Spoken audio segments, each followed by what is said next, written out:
Hi welcome to D3 maths. இன்றைக்கி நம்ம எடுத்துக்கிட்ட டாபிக் வந்து டைஸ் நியூமரல்ஸ். ஆல்ரெடி நிறைய வீடியோ வந்து அப்லோட் பண்ணியிருக்கோம். இப்போ 3 டைஸ் கொடுத்து அதோட ஆப்போசிட் சைட்ஸ் எல்லாம் எப்படி கண்டுபிடிக்கிறது, டைஸ் கொடுத்து ஆப்போசிட் சைடு 1 டைஸ் அதுக்கு ஆப்போசிட் சைடு அதெல்லாம் நம்ம ஆல்ரெடி வீடியோ அப்லோட் பண்ணியிருக்கோம். இப்போ ஃபஸ்ட்டு வந்து என்ன கொடுத்துருக்காங்கன்னா 1 2 3 1 3 5 2 4 3 1 5 6ன்னு 4 டைஸ் கொடுத்துருக்காங்க. இப்போ ஆப்போசிட் சைட்ஸ் ஆஃப் 4 கொடுத்துருக்காங்க.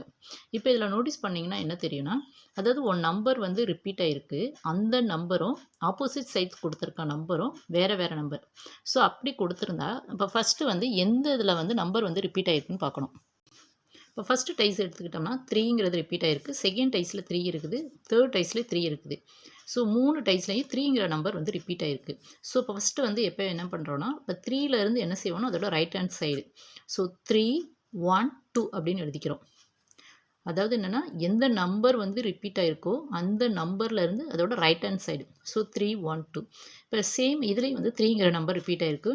ஸோ இதை வந்து என்ன செய்யணும்னா 3 5 1 எழுதிக்கிறோம். அதாவது 3க்கு அடுத்து 5 1 எழுதியாச்சு. இப்போ நமக்கு வந்து என்னென்னா எப்பயுமே வந்து 2 டைஸ் அந்த மாதிரி இருக்கும். ஸோ அதுக்கு ஆப்போசிட் சைடு என்னன்னு சொல்லி முடிச்சிரும். இதில் நம்ம கொடுத்துருக்குது 4 டைஸ் கொடுத்துருக்காங்க. ஸோ அதனால் செகண்ட் டைஸுக்குள்ள நம்பரை எழுதிக்கிறோம். செகண்ட் டைஸில் உள்ள நம்பர் என்னென்னா 3 5 1 அதை அப்படியே எழுதிக்கிட்டேன். இப்போ தேர்ட் டைஸ்லேயும் 3ங்கிற நம்பர் வந்து அந்த டைஸில் வந்து ரிப்பீட் ஆகிருக்கு. ஸோ அப்போயும் அதுக்கு வந்து என்ன பண்ணால் 3ல இருந்து அதோட ரைட் ஹேண்ட் சைடு 3 2 4 எழுதியாச்சு. இப்போ நமக்கு என்ன கேட்டிருக்காங்க, ஆப்போசிட் சைட்ஸ் ஆஃப் 4 தான் கேட்டிருக்காங்க. ஸோ 4ஓட ஆப்போசிட்ஸ் நம்பர் வந்து என்னது 1. ஸோ நமக்கு ஆன்சர் கிடச்சிருச்சு. So opposite sides of 4 is 1. This is the answer. So இது வந்து என்னென்னா நம்பர் ரிப்பீட் ஆகிருக்கதும் அதோட ஆப்போசிட் சைடும் வேறு வேறு நம்பர் இருந்ததுன்னா இந்த மெத்தடில் யூஸ் பண்ணுங்கள். இது ஒரு ஷார்ட்கட் தாங்க. Okay, thank you so much.